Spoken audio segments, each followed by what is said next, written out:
Dios les bendiga, amados hermanos. Vamos a considerar la lección de esta mañana basada ahí en la carta de Judas. La semana pasada comenzamos a considerar lo que ahí escribe el hermano del Señor, el medio hermano de Jesús. Y Judas explicaba cómo en esos tiempos hombres perversos se habían introducido encubiertamente y estaban pervirtiendo la fe y también la conducta de la iglesia.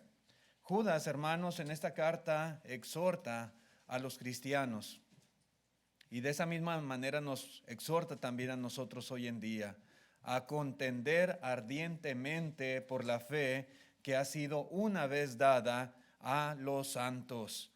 Y Judas, en estos versículos que vamos a leer, deja muy en claro también que si alguno no permanece en esa fe, sino que se deja arrastrar por el error o por el libertinaje que se estaba promoviendo, entonces iban a experimentar una horrenda condenación.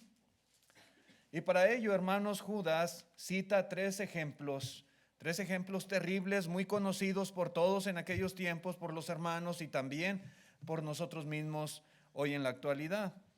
Pero para entender, hermanos, la aplicación de estos ejemplos, tenemos que observar cómo estos hombres que se habían introducido en la iglesia no se declaraban ni se presentaban como enemigos del cristianismo. No decían, aquí estoy yo, estoy en contra de la iglesia, estoy en contra del cristianismo. No hacían eso, sino que ellos se consideraban más bien como pensadores avanzados.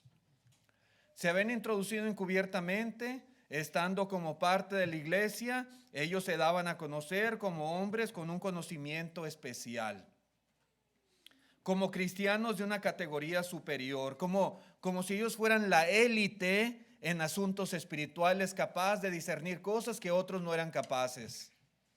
De esa manera, hermanos, ellos se introducían en la iglesia y ellos era que actuaban, era la manera en que influían en los demás.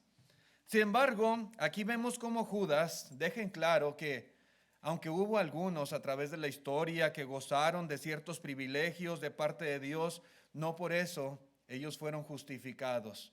Cuando ellos se apartaron, cuando fueron incrédulos, cuando desobedecieron a la palabra de Dios.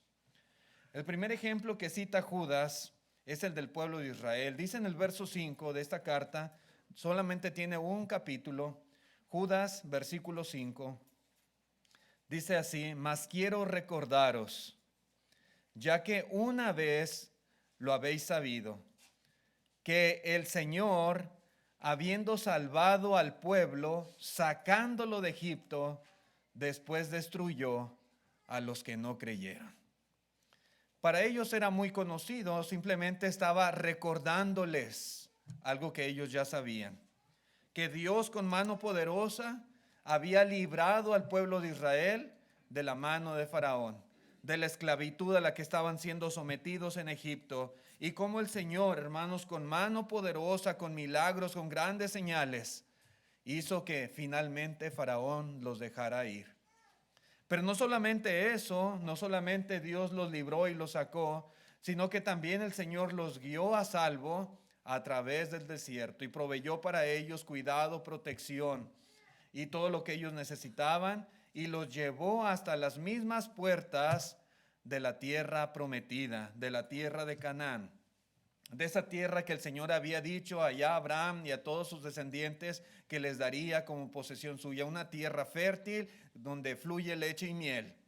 Y los llevó, y estando ahí, hermanos, ahí en las puertas, en las fronteras con la tierra de Canaán, sucede algo que marca la historia definitivamente. Dios, hermanos, ya les había asegurado que les iba a dar esta tierra, que tomarían posesión de ella, una tierra donde habría ciudades que ellos no edificaron, donde habría viñas que ellos no plantaron, donde habría cisternas que ellos no cavaron, y Dios se las iba a dar. Él lo había prometido. Una y otra vez el Señor les reiteró esta promesa.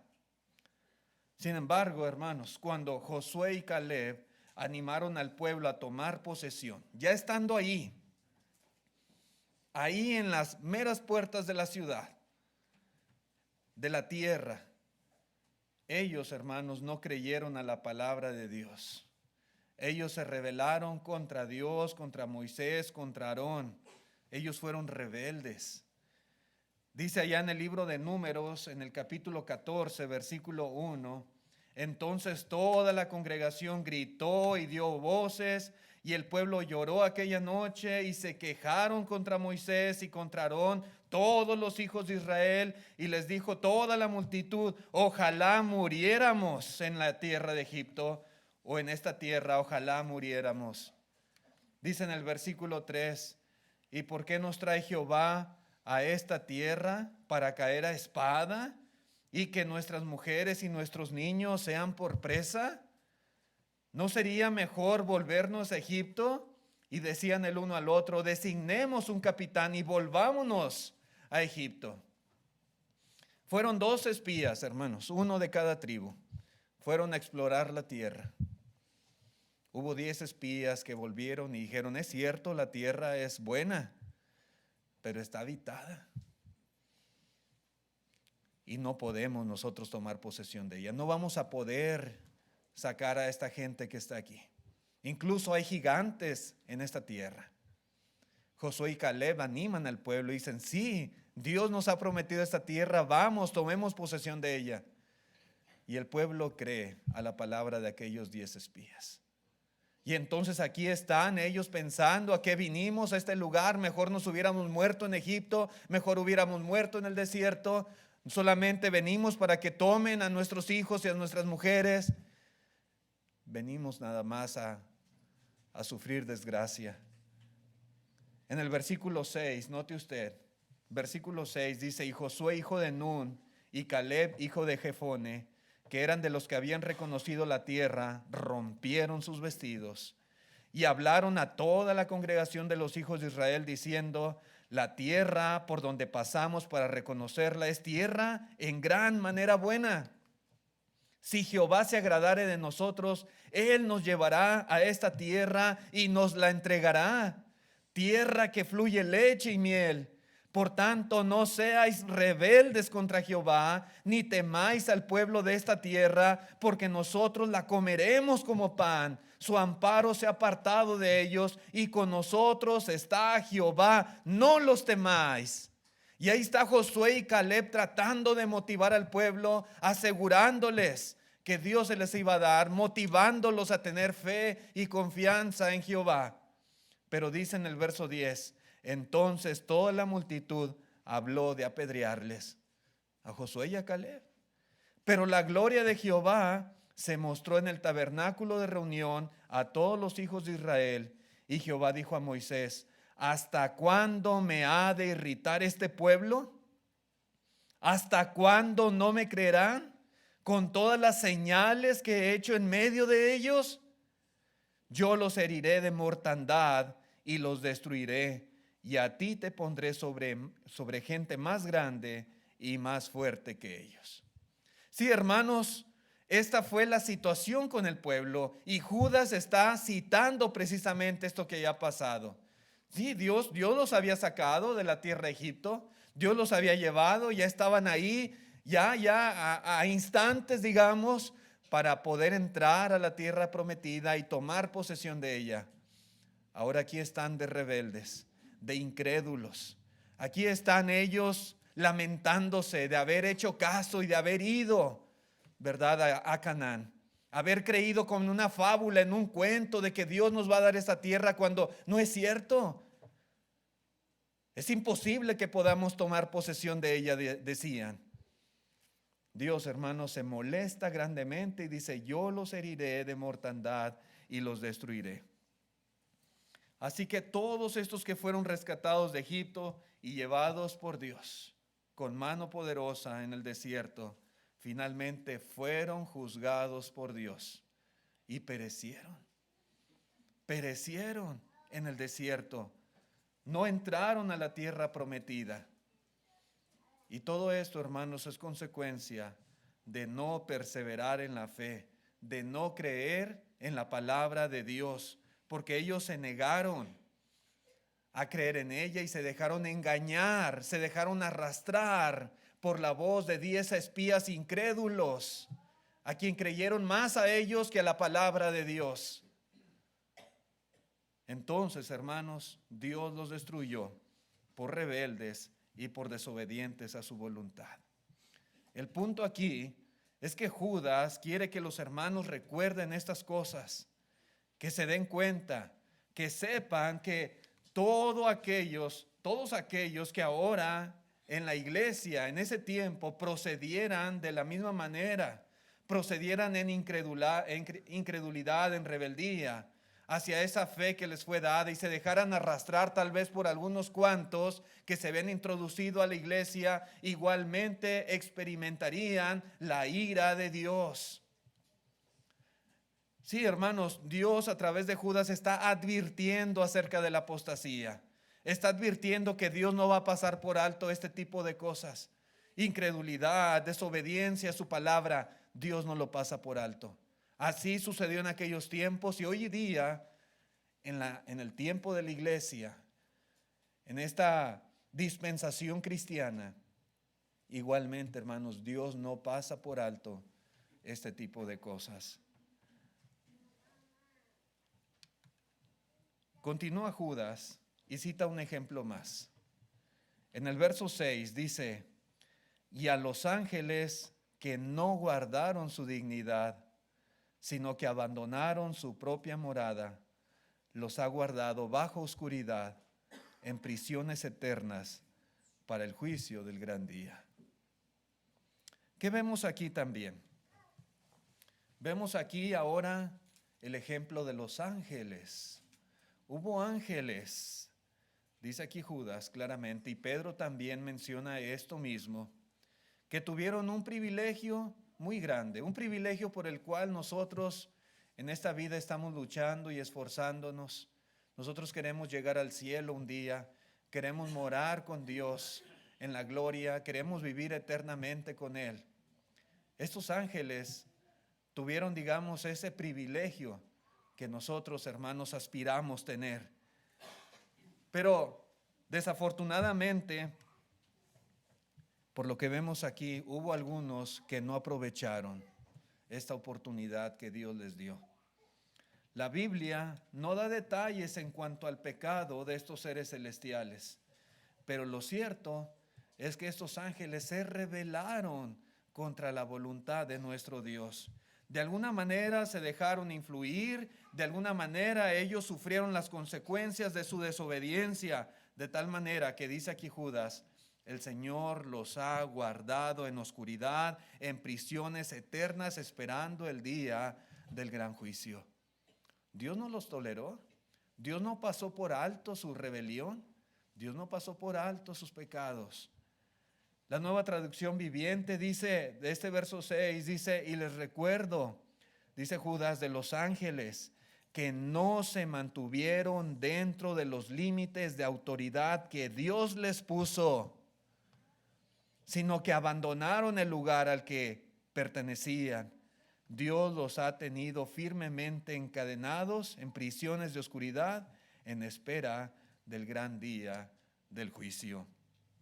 Bueno, Judas nuevamente, hermanos, ahora nos está diciendo que si Dios actuó así con los ángeles, estos ángeles rebeldes, de la misma manera actuará hoy en día con todos aquellos que se rebelen y promuevan la rebeldía hacia Dios y hacia la fe. Lo mismo, hermanos, que ha sucedido en tiempos pasados, es lo mismo que va a suceder. Es decir, el juicio, la ira, el castigo, la condenación para quienes de alguna manera sean rebeldes a la fe y promuevan esta rebeldía o promuevan el libertinaje, pasando por alto a la voluntad de Dios nuestro Señor. Otro ejemplo que cita Judas también, ahora en el versículo 7, es el pecado de Sodoma y de Gomorra. Dice en el verso 7, como Sodoma y Gomorra y las ciudades vecinas, las cuales de la misma manera que aquellos, note usted, de la misma manera que aquellos, habiendo fornicado e ido en pos de vicios contra naturaleza, fueron puestas como ejemplo, sufriendo el castigo del fuego eterno. Esto, hermanos, que cita Judas, también era muy conocido por todos ellos. El pecado de Sodoma y Gomorra y de las ciudades vecinas es uno de los relatos más terribles que nosotros encontramos en la Biblia, en la palabra de Dios. La historia nos dice que a Lot le habían llegado dos visitantes, dos ángeles enviados por Dios para darle un mensaje. Dios había determinado destruir esas ciudades por sus pecados. Y estos ángeles llegan a la ciudad y ante la insistencia de Lot podemos ver cómo entraron a su casa y se hospedaron con él.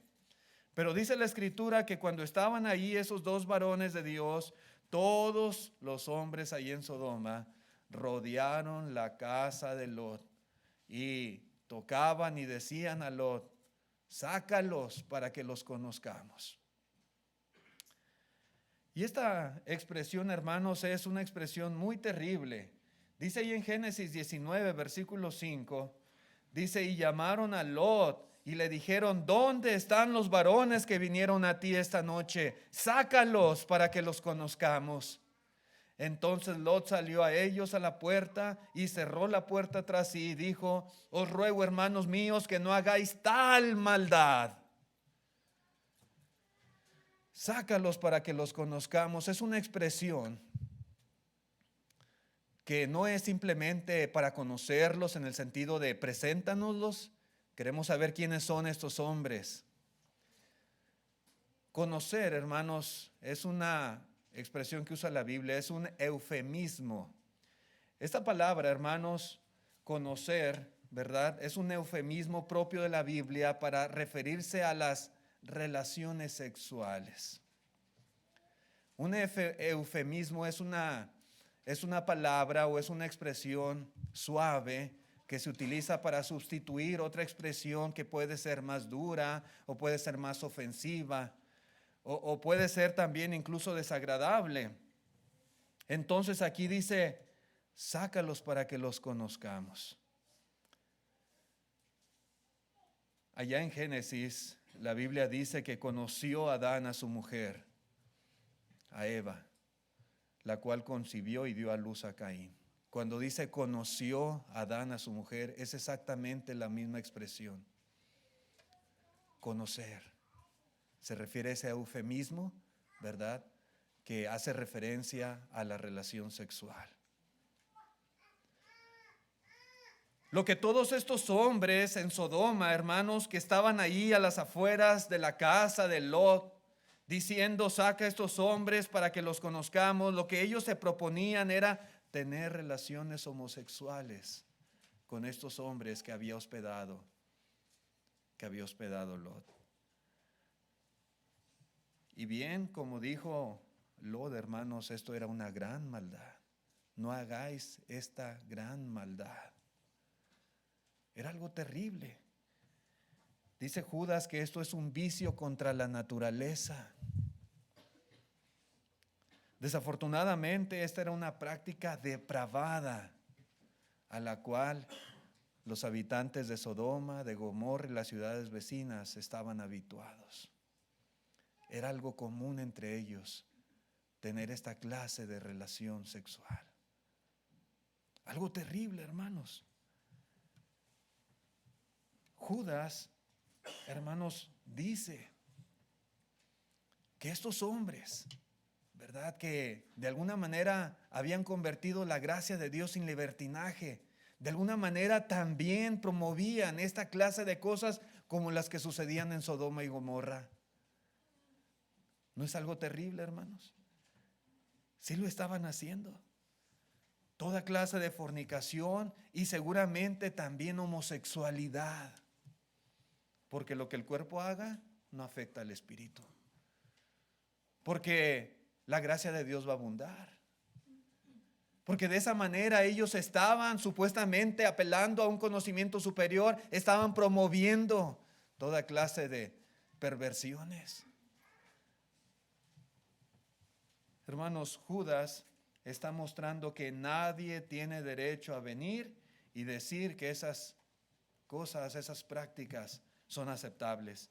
que nadie con la excusa de que Dios es amor, que su gracia, su misericordia va a abundar hacia nosotros, podemos tener esa licencia para practicar esta clase de cosas, aberraciones que Dios a través de la historia ha condenado y que hoy en día Dios también condena de la misma manera. La fe que nos ha sido dada condena la homosexualidad, condena el adulterio, condena la fornicación, condena toda práctica inmoral. Por eso es necesario, como dice Judas, contender ardientemente por la fe que una vez ha sido dada a los santos. Tenemos que defenderla, tenemos que enseñar lo que la fe dice. Y tenemos, hermanos, definitivamente que señalar cuando se está pasando por alto de esta fe. Nosotros jamás debemos participar en estas cosas. Al contrario, debemos reprobar y contender ardientemente por la fe que el Señor nos dio. Pero, hermanos, Judas continúa en esta carta dando algunas características de estos falsos maestros. Dice el versículo 8, no obstante, de la misma manera también estos soñadores mancillan la carne, rechazan la autoridad y blasfeman de las potestades superiores. De la misma manera, hermanos, dice Judas, que estos soñadores en la iglesia, estos que reclamaban tener revelaciones especiales y conocimientos superiores de las cosas, estaban haciendo lo mismo que los israelitas hicieron. Estaban haciendo lo mismo que los ángeles que pecaron, y estaban haciendo lo mismo que los depravados sodomitas. Estaban cometiendo los mismos errores e iban por el mismo camino que ellos. Todos estaban siguiendo ese camino a la destrucción. La misma condenación que sucedió con ellos era lo mismo que les esperaba de la misma manera. Y estos hombres, dice aquí la escritura, que mancillaban la carne. Mancillar la carne es una expresión que se refiere a andar en lujurias, a dejarse llevar por las concupiscencias, a llevar una vida inmoral. Y esto era algo que les caracterizaba. También dice que rechazaban la autoridad. Y esto se refiere a la actitud rebelde que ellos tenían, a su desprecio hacia quienes tenían autoridad o gobierno sobre ellos. Aún podemos ver cómo rechazaban la autoridad espiritual de Dios y de su palabra. Blasfemaban de las potestades superiores.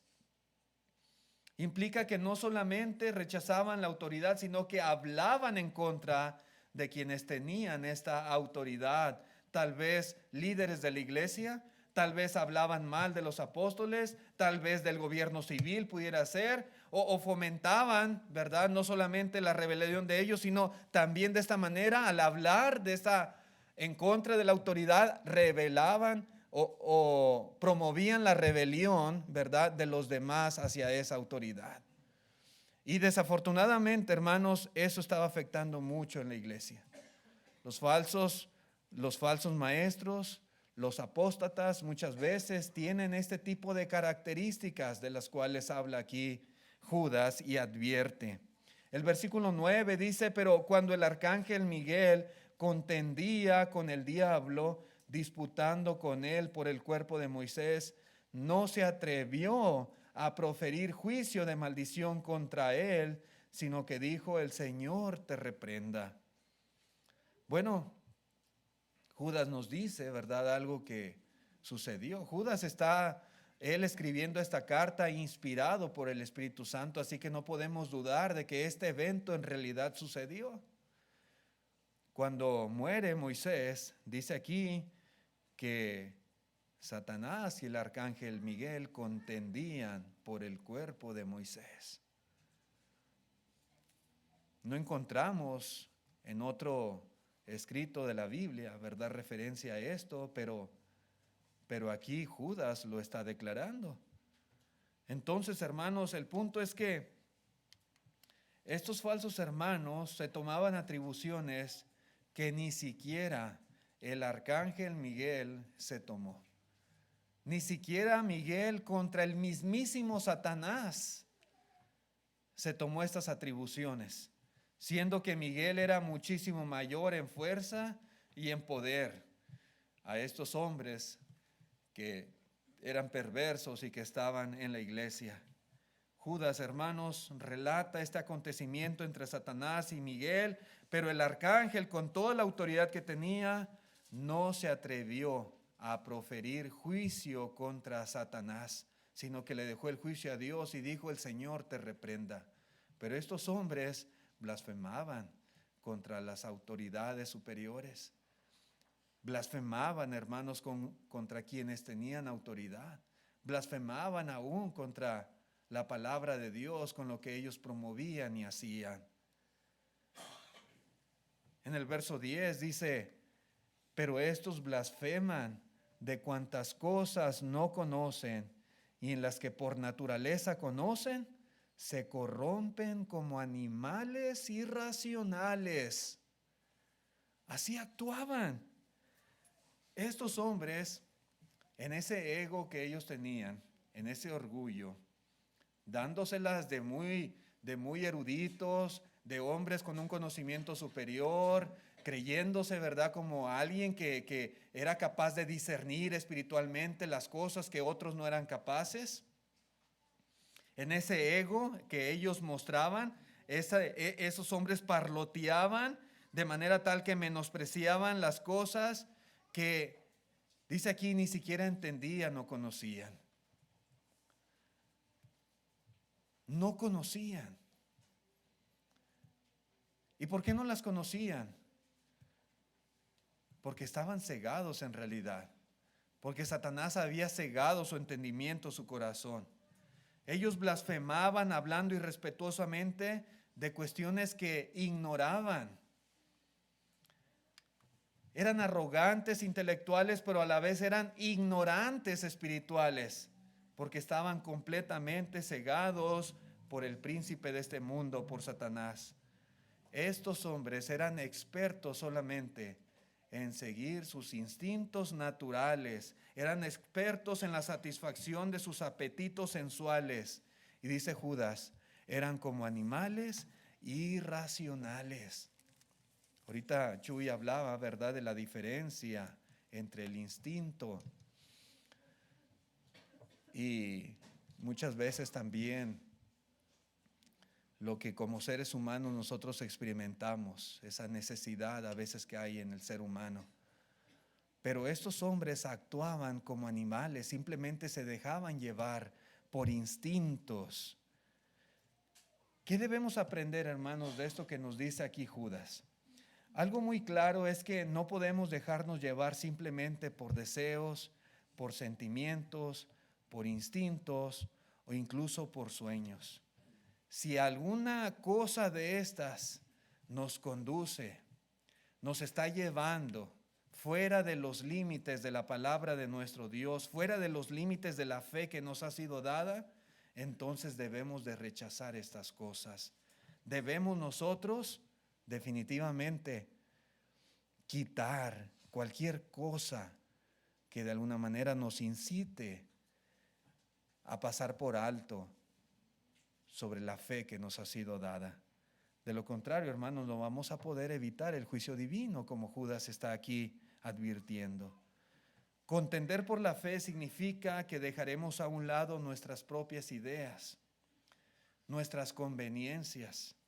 Contender por la fe implica que nuestros intereses van a pasar a un segundo término y que nosotros nos vamos a enfocar en crecer y en obedecer a lo que Dios nos está diciendo.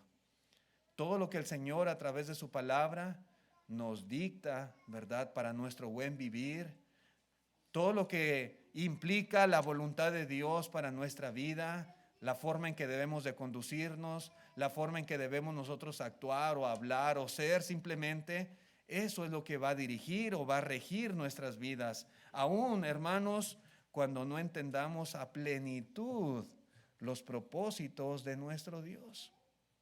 Muchas veces podemos nosotros considerar las Escrituras y va a haber cosas que a lo mejor 100% no entenderemos, ¿verdad? Los propósitos o el porqué o las razones de las cosas. Bueno, debemos recordar que los pensamientos de Dios son más altos que nuestros pensamientos. Y a veces, hermanos, aunque no alcanzamos a discernir 100%, ¿verdad?, los pensamientos de Dios, cuando Él nos pide que hagamos algo, debemos reconocer que es lo mejor y doblegar nuestra voluntad, doblegar nuestros intereses o nuestros gustos y preferencias y someternos a la voluntad de nuestro Dios.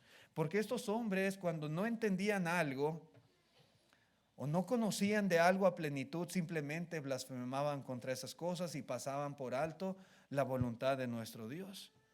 Hoy en día esto es algo que muchas personas también hacen. Simplemente se dejan llevar por lo que a ellos les gusta, por lo que a ellos les conviene. Y la voluntad de Dios, si no la entienden a plenitud, entonces la desprecian, la desechan. El hecho de que a veces no entendamos con exactitud por qué Dios nos pide que hagamos algo, eso no quiere decir que estamos exentos de hacerlo. No quiere decir que tenemos libertad para desobedecer a lo que Dios nos está pidiendo en su palabra. De hecho, hermanos, Dios muchas veces puede estar probando nuestra fe. Dios muchas veces puede estar considerando, ¿verdad?, qué tanto confiamos en Él, qué tanto creemos en Él cuando Él nos pide que obedezcamos algo en lo que a lo mejor no entendemos del todo. O de alguna manera, hermanos, no nos agrada del todo. Y Dios muchas veces está probándonos. Me viene a la mente, por ejemplo, el caso de Abraham, cuando Dios le dice, ofréceme a tu hijo en sacrificio. Abraham entendió perfectamente lo que Dios le estaba pidiendo, sabía lo que tenía que hacer. Pero yo creo que Abraham no entendía del todo los propósitos de Dios cuando le ordenó hacer esto. Dios le pidió algo muy difícil a Abraham y algo que no tiene a lo mejor sentido, explicación o lógica. ¿Cómo Dios, cómo me estás pidiendo que te ofrezca en sacrificio a mi hijo, en holocausto? ¿Cómo yo voy a ser capaz de sacrificar, de matar a mi propio hijo para ofrecértelo a ti? Probablemente, hermanos, Abraham no entendía a plenitud la razón del por qué Dios le estaba pidiendo esto. Lo cierto es que Abraham, hermanos, fue y tal como Dios se lo había pedido, él fue a cumplir la voluntad de Dios. Y ya cuando estaba a punto de degollar al muchacho, dice la Escritura que un ángel le dijo, no lo hagas, no lo hagas. Dios estaba probando la fe de Abraham. A veces, hermanos, vemos en la Biblia cómo Jesús ordenó el bautismo como una condición de perdón. ¿Qué es el bautismo? El bautismo es ser sepultado en agua, ser sumergido en agua. Y el Señor lo dijo claramente, el que creyere y fuere bautizado será salvo, mas el que no creyere será condenado. Y la Biblia es clara en cuanto a esto.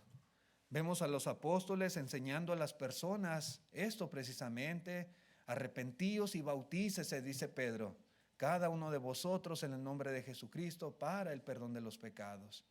Y vemos los casos de conversión en el libro de los Hechos y vemos cómo aquellas personas que oían el Evangelio y creían, eran receptivos a este mensaje. Todos, ¿verdad?, eran bautizados, tal como Cristo lo ordenó. Y es clara la enseñanza en la Escritura en cuanto al tema del bautismo. Pero desafortunadamente, muchas personas dicen que el bautismo no tiene sentido. Como que no encuentran una razón lógica en este mandamiento. Como que dicen, pero ¿qué tiene que ver el bautismo? O sea, ¿qué tiene que ver que la persona tenga que ser bautizada, sepultada en agua? Pues yo no creo que sea necesario, dicen algunos. Pues yo creo en Dios, yo creo en su palabra y con eso basta. ¿Sí? Y de esta manera hablan. Algunos dicen que no es necesario el bautismo. Tú crees solamente y con eso eres salvo. Tú repites esta oración y con eso eres salvo. Hablan, hermanos, de una manera que blasfeman acerca de cosas que no entienden. Blasfeman hacia la palabra de Dios. Estos hombres religiosos enseñan que no puede ser parte de la fe el bautismo, de esa fe que nos ha sido dada, porque no entienden, no comprenden, no encuentran lógica en el hecho de que la persona tenga que descender al agua y ser bautizada. Y dicen, no, pues entonces no se requiere, no es necesario. Esto era precisamente lo que hacían en los tiempos de Judas, estos hombres. Otros a veces no entienden por qué en el matrimonio debemos permanecer juntos hasta que la muerte nos separe.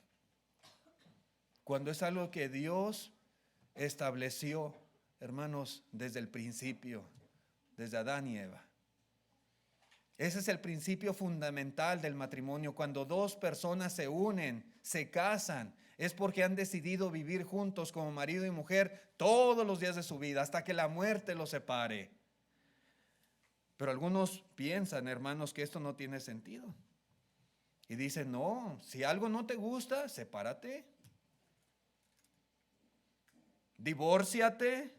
Si tú ya no estás contento, si surge algún problema, sepárate. Yo no entiendo, yo no hallo lógica en el hecho que digan que tenemos que estar juntos siempre. De esta manera hablan, hermanos. Deja ese hombre. A veces hasta los papás dicen, hija, no batalles, deja ese hombre, búscate otro, tantos que hay. Hijo, búscate otra mujer. Si ya no te gusta esta, búscate otra. ¿Sí? No encuentran sentido. ¿Cómo es posible que tengan que vivir juntos toda la vida? Otros dicen, pero ¿por qué la relación íntima tiene que ser exclusiva de los que están casados? Dicen los jóvenes, no es justo. No es justo. ¿Por qué el matrimonio solo debe de ser entre varón y mujer? ¿Por qué no puede ser hombre con hombre y mujer con mujer? ¿Por qué? No se me hace bien, dicen algunos, todos deben de tener el mismo derecho. Blasfeman, ¿verdad? La fe que nos ha sido dada. Blasfeman acerca de cosas que no les entran en la cabeza, no entienden por qué. La gente a menudo cambia lo que Dios manda porque no les gusta o porque según ellos no lo entienden. Sin embargo, hermanos, hacer esto implica ser como los hombres de los cuales habla Judas, que blasfeman de las cosas que no conocen y simplemente se comportan como animalitos irracionales impulsados por sus propios deseos. Así. Por instintos nada más, como animalitos. En la primera de los Corintios capítulo 2 verso 14 dice Pablo, pero el hombre natural no percibe las cosas que son del Espíritu de Dios, porque para él son locura y no las puede entender, porque se han de discernir espiritualmente, porque son carnales simplemente, y por eso no entienden, no porque no puedan. Pueden ellos entender, pero se dejan llevar simplemente por sus impulsos, por sus instintos, y hacen simplemente lo que la carne les pide. Hermanos, Dios no nos ha dado la fe para que la cuestionemos, para que la critiquemos. No nos ha dado la fe para ver si nos gusta o si no nos gusta, si nos conviene o si no nos conviene. No. Nosotros debemos creer a la fe y debemos obedecer a la fe. Dios quiere que confiemos con todo nuestro corazón en Él y que creamos que lo que Él nos ha mandado es para nuestro propio bien. Es porque nos conviene, porque nos vamos a beneficiar. Dios nos protege, Dios nos salva a través de sus mandamientos. Todo lo que Él nos ha provisto, hermanos, si nosotros lo guardamos, aunque hay cosas que tal vez no entendamos 100% los propósitos de Dios, pero creyendo en Él y confiando en Él, debemos reconocer que es por nuestro beneficio y es por nuestro bien. Y así debemos de hacerlo. En Juan 8, versículo 31, dijo el Señor Jesucristo a los judíos que habían creído en Él: si vosotros permaneciereis en mi palabra, seréis verdaderamente mis discípulos y conoceréis la verdad, y la verdad os hará libres, dice el Señor. Conoceréis la verdad y la verdad os hará libres. Entonces, la libertad consiste en creer y defender precisamente esa verdad, en permitir que la verdad cambie en nuestra vida sin resistirnos a ella.